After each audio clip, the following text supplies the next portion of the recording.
کے دامن میں میرے عزیزوں گنجائش نہیں رہی ہے. توحید کے ساتھ رابطہ حد اعتدال پر ہونا چاہیے. اپنے ساتھ حد اعتدال پہ ہو, باقی انسانوں کے ساتھ حد اعتدال پہ ہو, عالم طبیعت کے ساتھ, کلچر کے ساتھ, نیچر کے ساتھ انسانی رابطہ حد اعتدال پر ہو. ایسا نہیں کہ اپنے کھیت میں ایک کسان چل رہا ہے, ایک نوجوان چل رہا ہے, پارک میں چل رہا ہے, باغ میں چل رہا ہے, اور چلتے ہوئے بے خیالی میں ایسے ہی ہاتھ مارا, پھول توڑ کے پھینک دیا یا پتی کو اٹھایا اور اس کو مسل دیا.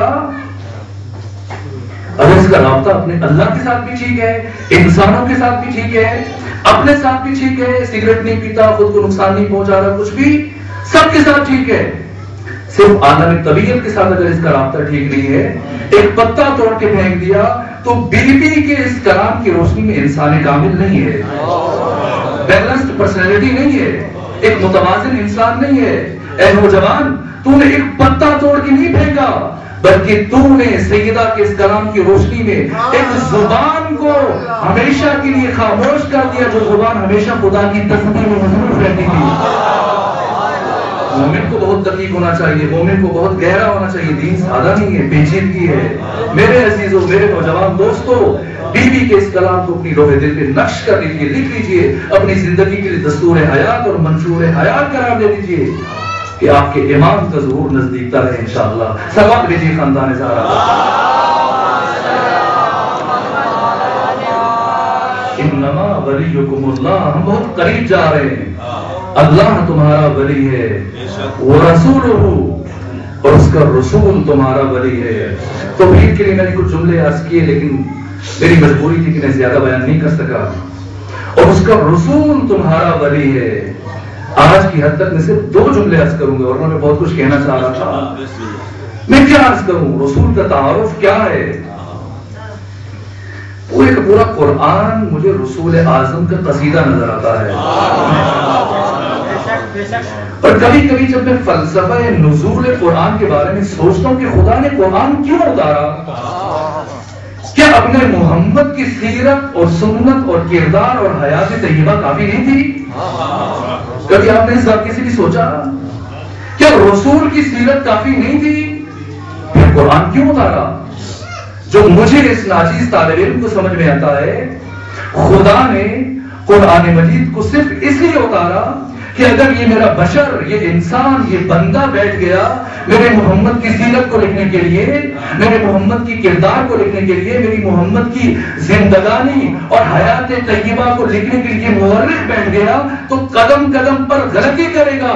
اس لیے اپنے محمد کی سیرت قرآن کی سیرت میں خود لکھ کے بھیج دیتا ہوں. قرآن کردار مصطفیٰ کا دوسرا نام ہے. چیز ایک ہے, فرق نہیں ہے, چیز ایک ہے, نسخے 2 ہیں. ایک ہے اس کا نسخہ کتبی و کتابی, اور ایک ہے نسخہ انفسی. قرآن ختمی مرتبہ کا وجوب کتبی ہے. میں کہنا یہ چاہ رہا ہوں کہ اگر قرآن چیز ایک ہے, چیز ایک ہے, نام 2 ہے. یعنی اگر قرآن انسانوں میں آتا تو نام محمد ہوتا, اور اگر محمد کتابوں میں آتے تو نام قرآن ہوتا. میں اس نبی کے بارے میں کیا کہوں, میں صرف 2 جملے عرض کروں گا.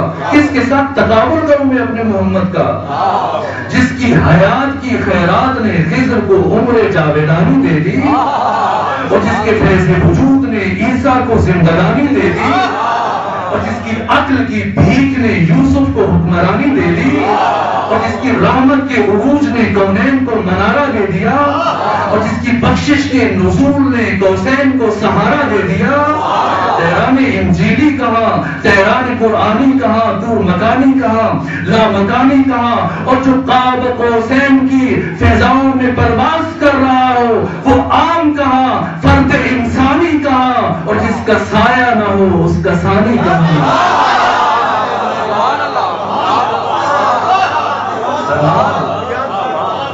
اب کے دامن میں گنجائش نہیں ہے. تنا فتدل فکان قاب قوسین. بس آپ کی محبت کو دیکھتے ہوئے صرف ایک جملہ عرض کروں گا, شاید توفیق کو تو پھر کیا کچھ عرض کروں گا. تنا فتدل فکان قاب قوسین, قریب ہوا. کل آپ نے اپنی معراج سنی, اب معراج کے بیان کے لیے وقت نہیں رہا ہے. ورنہ آپ کی ساری خستگی برطرف ہو جاتی. صرف ایک جملہ عرض کروں گا.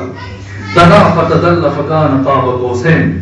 شب معراج حبیب اپنے محبوب کے صاحبان ذوق اور صاحبان معرفت کی صرف ایک جملہ عرض کروں گا.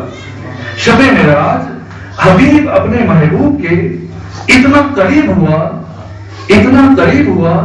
دنا فتدل فکان قاب قوسین. اتنا قریب ہوا کہ دو کمانے یعنی اس کے لیے کمتر فاصلہ رہ گیا. قرآن مجید فرما رہا ہے دنا فتدل فکان قاب قوسین او ادنا. شب معراج حبیب اپنے محبوب کے اتنا قریب چلا گیا. نہیں معلوم قربت کیا چونکہ ادھر جسم نہیں ہے.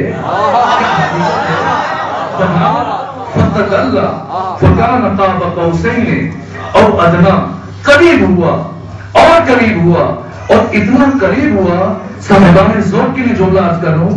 اتنا قریب ہوا کہ دو کمانے یعنی اس سے بھی کم کا فیصلہ رہ گیا. ایک عالم دین کے بقول اتنا نزدیک چلا گیا حبیب اپنے محبوب کے کہ ایک مرتبہ حبیب کے دل میں یہ خواہش پیدا ہو گئی کہ آگے بڑھ کر محبوب کو اپنے گلے سے لگا لے. لیکن اس کا گلا نہیں تھا, اسے کچھ گلا نہیں تھا.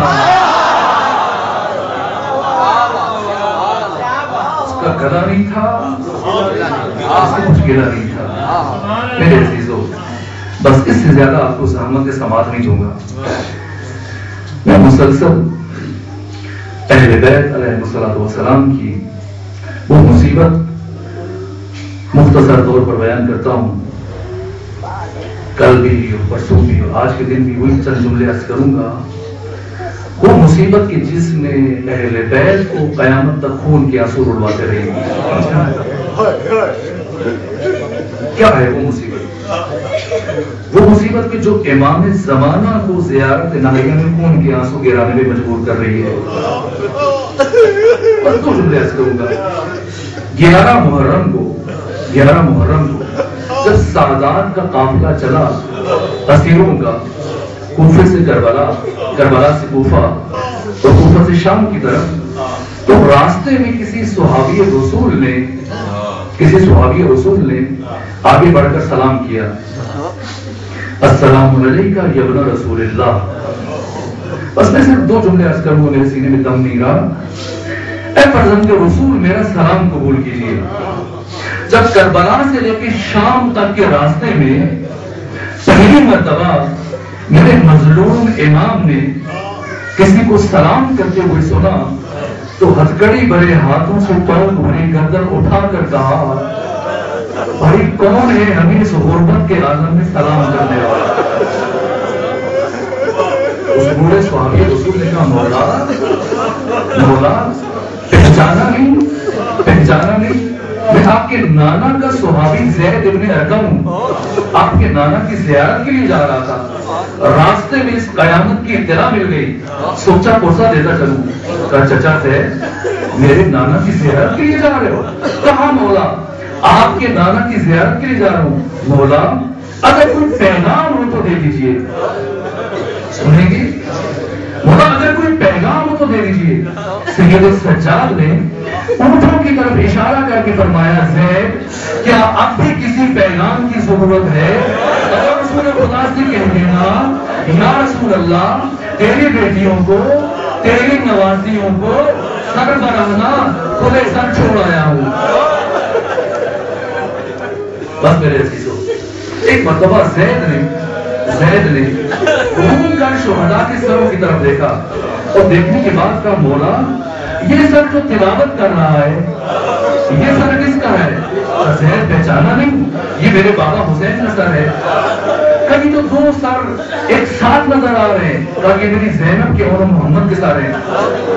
ایک مرتبہ زید پوچھتے, مولا سنیں گے مولا یہ جو چھوٹے سے مرتے پر ایک ستارہ سا سر ہے, یہ سر کس کا ہے؟ مولا فرماتے ہیں, زید اسے تو نہیں پہچان سکے گا, یہ میرے 6 مہینے کے بھائی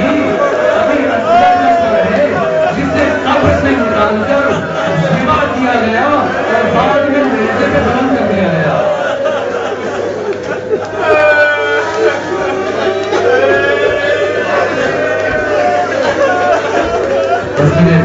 ایک جملہ سنے. ایک مرتبہ راوی کہتا ہے زید نے گھوم کر شہداء کے سروں کی طرف دیکھا اور دیکھنے کے بعد کہا مولا کیا عباس نے ساتھ نہیں دیا؟ امام نے گرج کے فرمایا خاموش ہو جا، اگر تو میرے مولا کا صحابی نہ ہوتا میں تجھے سزا دیتا. تو نے میرے چچا کے بارے میں ایسے سوچا کیوں؟ تو نے میرے غازی کے بارے میں ایسے سوچا کیوں کہ عباس نے ساتھ نہیں دیا؟ گرج کے رہ گیا زید بن ارقم. کہا مولا میں نے اس لیے کہا آدھ ہے قاسم کا سر نیزے پر، آدھ ہے اور محمد کا سر نیزے پر، آدھ ہے علی اصغر کا سر نیزے پر، مجھے عباس کا سر کہیں نظر نہیں آیا. مولا فرماتے ہیں زید وہ دیکھ سفید گھوڑے کی گردن میں میرے چچا عباس کا سر ہے. کہتے ہیں مولا کیا وجہ ہے؟